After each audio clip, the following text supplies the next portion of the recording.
Всем привет, я Макс Асабин. Как-то тяжело мне дается создание видеоуроков, но я все еще не оставляю надежды, что смогу делать их чаще, чем раз в год. Сегодня мы поговорим о способах обтравки и попробуем определиться, какими из них удобнее пользоваться в определенных случаях.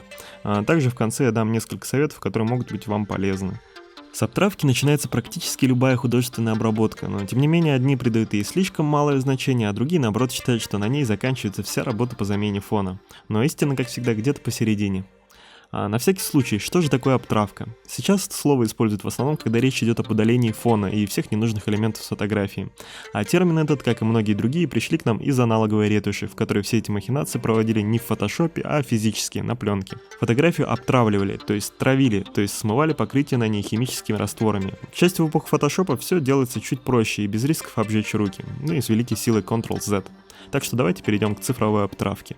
А начнем мы с автоматических методов, конкретнее с Magic Wand, волшебной палочки. Сложно представить такие случаи, когда палочка удобнее своего более молодого аналога Quick Selection, но все же они случаются. Например, она лучше работает с очень однородными фонами и в один клик выделяет все необходимое, в то время как Quick Selection выделяет только те сектора, по которым вы проводите, и часто застревает в узких пространствах, что очень мешает. Палочка же обращает внимание только на цвет, и поэтому напролом распространяет выделение на все соседние пиксели выбранного и близкого к нему цветов. Кстати, с помощью параметра Tolerance можно выставить допуск, который как раз установит, насколько большой диапазон цветов нам нужен. Рабочие значения данного параметра, которые действительно будут полезны, где-то от 20 до 50. А еще есть галочка Contiguous. Если ее убрать, то инструмент найдет нужные цвета вообще на всей картинке, даже если между ними есть резкий контрастный барьер. При работе палочкой не забывайте, что вы можете добавлять области в режиме, который можно выбрать вот здесь, или активировать временно, зажав клавишу Shift, а также снять выделение, зажав клавишу Alt. Волшебная палочка наверняка пригодится вам в предметной съемке и иногда будет полезна со студийными фотографиями людей. А в остальных же случаях лучше подойдет следующий инструмент. Quick Selection – быстрое выделение. Это инструмент, работающий по нескольким сложным алгоритмам. Именно поэтому его полезнее использовать именно на сложных фонах. В отличие от палки, этот инструмент всегда работает в режиме добавления выделения, но снять выделение все так же можно, зажав Alt.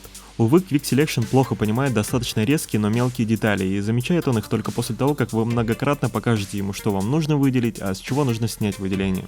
Общая непредсказуемость этого инструмента – его главная проблема. Однако это же и главная причина, почему этот инструмент всегда стоит попробовать и дать ему шанс, а ведь чаще всего он облегчит вам работу хотя бы частично. Используйте Quick Selection как на студийных фотографиях, так и тех, где фон пестрит цветами. Часто даже там он найдет нужные резкие контуры. Далее я хочу поговорить о функции Color Range, цветовой диапазон из вкладки Select, выделение. Она схожа с волшебной палочкой с выключенным режимом Contiguous, то есть тоже ищет нужные нам цвета по всей картинке. И тут также есть режим добавления и удаления выделения на Shift и Alt. Параметр Fuzziness определяет допуск, аналогично параметру Tolerance волшебной палочки. Также вы можете включить локальный режим, где цвета выделяются только в пределах установленной параметра Range области. А еще тут есть готовые предустановки цвета и цвет кожи, который вместе с галочкой Detect Faces вроде как должен помогать с выделением лиц, но это такое. Я лично редко использую Color Range для обтравки, чаще он пригождается для смены цвета либо работы над контрастным освещением. Есть еще один метод, связанный с цветом, это выделение по каналам, но используют его не так уж и часто, в основном когда речь заходит о небе, как этому учат во многих видеоуроках.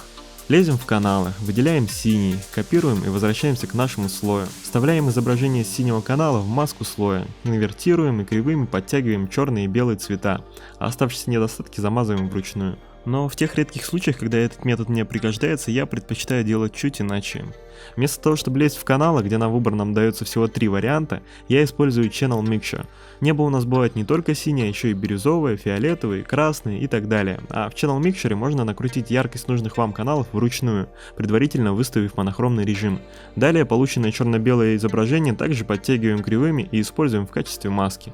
В общем-то, мы перебрали все основные инструменты, которые вы можете использовать, если хотите заставить Photoshop делать работу за вас. Однако случаи, когда можно обойтись только этими инструментами, единичны. Особенно, когда речь идет об обтравке изображений людей. И так или иначе нам приходится прибегать к ручной работе. Возьму на себя смелость выделить лишь 2 основных метода ручной обтравки. Это выделение векторным инструментом перо и рисование от руки кистью по маске. На инструмент перо вам в первую очередь стоит обратить внимание, если у вас в распоряжении нет графического планшета. Орудуя мышкой, более-менее быстро и максимально аккуратно вы сможете выделить объект только пером. Прежде чем работать с пером, выберите режим Path, он же контур, который будет храниться в одноименной вкладке после того, как вы его создадите. На верхней панели мы имеем 3 кнопки. Первая поможет вам создать из контура выделенную область. После этого вы можете переключиться на вкладку слоев и создать из этого маску. Кнопка Mask создаст более удобную векторную маску, которую вы сможете отредактировать, прежде чем растрируете. А кнопка Shape создаст Shape слой во вкладке слоев, но нам это особо не нужно. Еще один очень удобный параметр скрыт под иконкой шестеренки – Rubber Band. Установите его, чтобы в реальном времени видеть, как поведет себя контур, если вы поставите точку там, куда в данный момент навели курсор. Итак, как работает перо? Кликая им по изображению, вы создаете опорные точки, из которых в свою очередь складывается векторный контур. Каждой точке можно и чаще всего нужно создать направляющие. Для этого зажмите Alt и вытяните эти направляющие из нужной вам точки. По умолчанию они симметричны, благодаря чему контур остается плавным и без изломов. Иногда эти изломы все-таки нужны, чтобы создавать углы в вашем контуре. Для этого также с зажатым альтом потяните за конец одной из направляющих. Чтобы совсем убрать направляющие, с тем же альтом просто кликните по точке. Гораздо удобнее работать с пером, создавая опорные точки сразу же с направляющими. Для этого при клике на изображение тяните курсор в нужную вам сторону. Старайтесь избегать слишком большого количества опорных точек, так как в случае необходимости вам попросту неудобно будет редактировать такой контур. После создания контура, чтобы выделить его и продолжить редактировать, с зажатым Ctrl кликните на него. Чтобы выделить или перетаскивать нужную точку, нужно зажать Ctrl, а для выделения нескольких точек дополнительно зажать Shift. Чтобы добавить новую точку в уже существующий сегмент контура, просто кликните по нему, а чтобы удалить существующую точку, кликните по ней. Итак, звучит все замечательно и просто, согласитесь, однако почему же лично я использую перо не так часто? Дело вот в чем. Перо – незаменимый инструмент ручной обтравки, если вы работаете мышкой. Также оно сильно облегчит выделение гладких фигур, округлых, угловатых и так далее. Именно поэтому перо – главный инструмент в обработке предметной съемки. Однако, если вы чаще работаете с фотографиями людей, имеете графический планшет, которым часто и умело пользуетесь, то незаменимость пера можно оспорить. Для обтравки такой фотографии вам понадобится прорисовать весь контур, который часто пестрит неровностями, а значит точек и изгибов будет немало, создать векторную маску, исправить в ней косяки и просветы, растрировать и после этого как минимум растушевать автоматически. А если контур вашего объекта еще и имеет различную резкость в разных участках, пройтись по нему пальцем по всему периметру, дабы достичь мягкого и правильного результата. Звучит не очень, на деле часто так же. Поэтому лично мне гораздо удобнее пользоваться вторым основополагающим способом ручной обтравки. Обычной такой круглой кистью, которую мы от руки закрашиваем обычную такую маску. Но есть один нюанс. Этот способ подходит только для графического планшета. Да и здесь мне даже сложно подсказать вам какие-то конкретные настройки и параметры кисти. Мягкость и размер кисти настраиваются по вашему личному желанию. Основная кисть, которой я пользуюсь, обычная круглая непрозрачная, с очень маленьким параметром спейсинг. Иногда я пользуюсь чуть другой круглой кистью с большим значением спейсинг и параметром трансфер для управления прозрачностью по силе нажатия. Это для совсем размытых контуров. Возможно, вы спросите, почему я не использую изменение размера по силе нажатия. Это дело вкуса, но на мой взгляд это просто неудобно и лишь усложняет работу, когда вам нужно следить не только за тем, насколько правильно вы повторяете направление силуэта, но и следить за силой нажатия. К тому же не забывайте, что быстро менять размер и жесткость кисти можно, зажав Alt, а затем правую кнопку мыши. Двигая все это влево-вправо, вы меняете размер кисти, а вверх-вниз – жесткость. Также привыкните держать палец над клавишей X. Она меняет передние и задние цвета местами, что помогает быстро переключаться между режимами удаления и восстановления на маске. Собственно, мне больше нечего сказать об этом методе обтравки, и лично я его использую чаще всего. Использует ли его вам, это ваш выбор. Под конец важно поговорить о функции уточнения края маски – Refine Mask. Это must-have от мира обтравки волос и не только. Как он работает? Для начала любым из удобных методов выделяем объект, волосы, деревья и так далее. При этом выделяя так, чтобы не оставлять слишком большие куски фона, даже если придется пожертвовать мелкими деталями объекта. После этого 2 раза кликаем по слою маски и выбираем кнопку Mask Edge. Главное, что нам здесь нужно, это вот эта кнопочка кисти. Мы выбираем ее и рисуем ей по контуру волос. Чаще всего получается вот такой замечательный результат.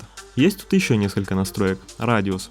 Он позволит автоматически прорисовать контур определения краев по всему периметру, но полезно это может быть разве что в обработке фотографий ежиков. Лучше не лениться и поработать руками, тем более, что даже мышкой это не составит особых проблем. Параметр Smooth сгладит края маски. Feather добавит растушевку. Контраст — это контраст, а Shift Edge поможет расширить или сузить края маски. Еще тут есть галочка Decontaminate. По идее, она использует цвета фона со слоя ниже, чтобы залить и спрятать вот такие просветы, например, в волосах. Но делает она это крайне деструктивно, прямо на нашем слое. Не советую ее использовать, лучше сами подберите пипеткой цвет волос и при помощи слоя в режиме наложения Darken, затемнения, переведенного в Clipping Mask, аккуратно вручную закрасьте эти недостатки. Вот, собственно, и все, что я хотел вам рассказать. Напоследок еще несколько небольших советов от меня. Прежде чем обтравлять объект, создайте под ним слой залитым цветом, примерно таким, каким будет в будущем ваш фон. Это поможет вам с самого начала продумывать композицию и видеть, как ваша обтравка вписывается в данные тона. Всегда, особенно если вы используете автоматические способы обтравки, в конце проверяйте и обязательно правьте мелкие косячки вручную. Стоит с должным вниманием подходить к этому делу. Проверяйте обтравку в режиме редактирования маски. Напомню, попасть туда можно, кликнув по слою маски с зажатым альтом. Также проверяйте маску на фонах разной яркости, хотя бы на черном и белом, чтобы обнаружить темные и светлые остатки фона, которые вы могли пропустить. Ну и об этом я уже говорил в предыдущем уроке. Если вы сомневаетесь, не остались ли на вашей маске еле заметные не до конца стертые пиксели, просто временно наложите на слой, например, красную обводку через Blending Options, а затем после проверки удалите ее. Ну что ж, спасибо, что досмотрели до конца. Я не претендую на абсолютную истину, а лишь делюсь своим опытом. Буду рад, если этот опыт окажется полезен для вас, и вы поддержите меня лайком, подпиской или добрым словом. А если какие-либо мои слова вызывают у вас сомнения, не стесняйтесь, пишите в комментарии. Либо лично прогуглите эту информацию и тыкните меня в нее носом. Проверять полученную информацию — это вообще полезная привычка. Ну и помните, единственные универсальные способы обтравки — это ваша голова и руки. А все, что предлагает вам Photoshop, придется грамотно комбинировать. Успехов в работе!